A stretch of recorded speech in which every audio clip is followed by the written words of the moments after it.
আমাকে বলেছিলেন হেফাজতের আমির। একদিন আমরা বড় মিটিং করছি, বলছে ভিতরে কে? আমি বললাম ম্যাডাম আমি হেফাজতের আমির।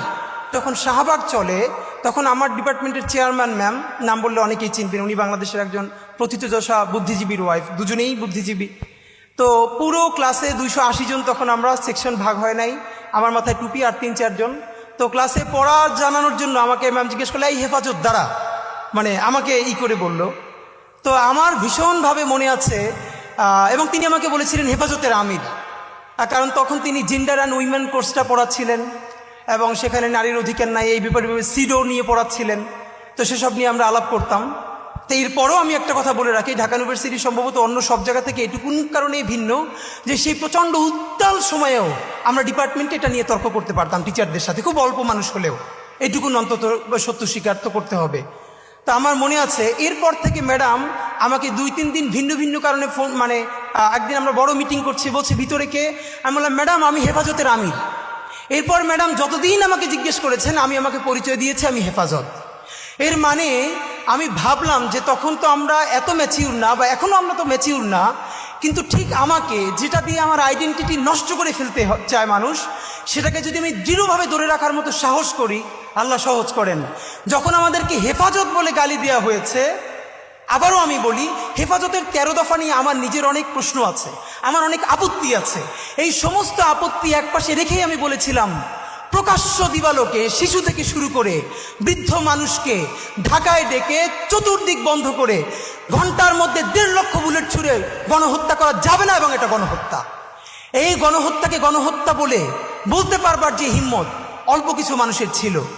তো যেটা হয়েছে এবার দেখেন, তখন যেই হেফাজত বলার মতো আমাদের হিম্মত আল্লাহ দিয়েছিলেন, আজকে বাংলাদেশে 2024-এ সেই আবারও করে কারা রাজাকারের সন্তান, রাজাকারের নাতিদেরকে দিব, তখন আমরা তুমি কে আমি কে, রাজাকার রাজাকার এই কথা বলে, মানে আমাকে দিয়ে দেখে তুমি আমাকে আইডেন্টিটি ক্রাইসিস তৈরি করো, আমাকে ভিকটিম করো, আমার মানবিক মর্যাদা ভুলুণ্ঠিত করো, আমি সেটা তো তোমার কি, আমি রাজাকার তো তুই কি, এই কথা বলেই কিন্তু আমরা রাজপথে নেমে এসেছিলাম এবং মসনদ ভেঙে গেছে। আমি এখানে এসে আমার দুটো স্মৃতি দগদগে খুব মনে পড়ছে। প্রথমত আল্লামা মামুনুল হক, ওনার সাথে আজকে ফিজিক্যালি আমার প্রথম দেখা।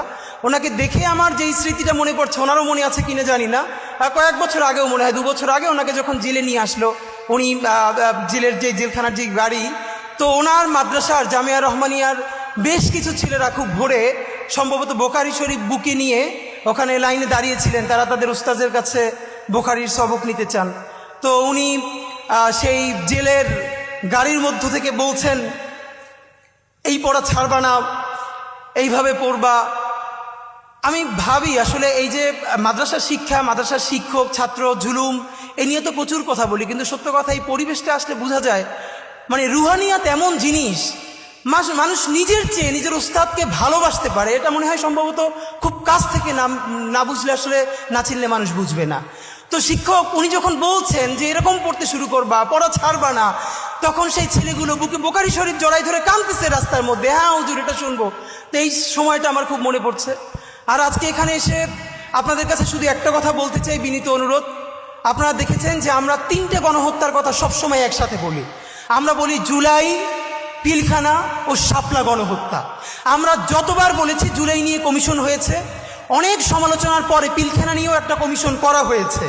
যদিও বলে রাখি সেই পিলখানার প্রকাশ্য প্রতিবেদন আসবে কিনা আমরা জানি না, কিন্তু ঠিক কোন কারণে শাপলা নিয়ে এখন পর্যন্ত একটা গণহত্যা কমিশন করা যায় নাই? তাহলে এই শাপলার রক্ত কি রক্ত বলে মনে হয় না? শাপলার মানুষের মাথায় টুপি, মুখে দাড়ি, তারা অনেকে গরিব, তারা প্রান্তিক, পশ না, আরবান মিডল ক্লাস না, তাদের তকতকে কোনো প্রতিষ্ঠান নাই, মানে এই জন্য কি সে নাগরিক হয়ে উঠতে পারে নাই? তার রক্তের কি 1 ফোঁটা দাম নাই? আমরা হাজারবার, ইভেন ডক্টর ইউনূস সাহেব একবার দেখলাম জাতিসংঘকে অ্যাড্রেস করে বলছেন যে আপনারা আসেন, আপনারা এখানে শাপলা নিয়ে তদন্ত করেন। এরপরে আর কেউ কথা বলছে না। আপনাদের কাছে আমার শুধু একটা দাবি, অনেকে বলেছে যে আমরা যে ইনসাফের রাষ্ট্র বলি, ইনসাফের সমাজ যে কায়েম হচ্ছে এটা বুঝবো কিভাবে? এটার আমি প্রথম বলেছি, যেদিন শাহবাগ, সমস্ত শাহবাগ দাঁড়িয়ে প্রকাশ্য ক্ষমা চেয়ে শাপলার বিচারের জন্য রাস্তায় নামবে, সেই দিন বাংলাদেশে যে ইনসাফ কায়েমের প্রারম্ভ হয়েছে সেটা আমরা বুঝতে পারবো।